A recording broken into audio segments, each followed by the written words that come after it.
So ayan guys, nandito kami, kasama ko yung asawa ko at ang aming makulit na Rory andyan. Iikot ko kayo dito sa napakagandang view. Ayan o. Oh, wow. O yan o.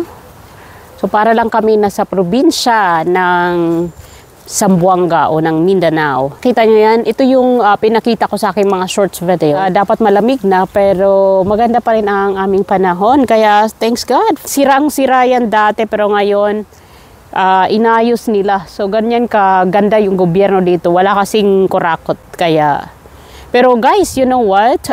For the very first time na narinig ko sa aking mga boss, naririnig ko na ang pinag-uusapan nila is yung crisis ngayon na haharapin ng Spain.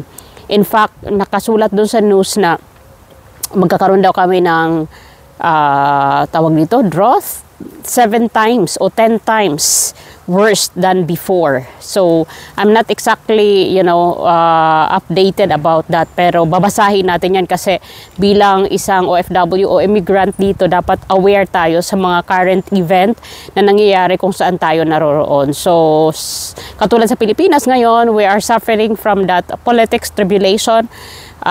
Kagaya ng sinabi ko kanina. And I think every nation in the world is experiencing different tribulation. So we need to pray hard and have the campaign of collective prayer is really, really important. And we need na magkaisa sa pagdarasal. At the world is showing that we are now on the end times. So thank you for watching and I'll see you very soon.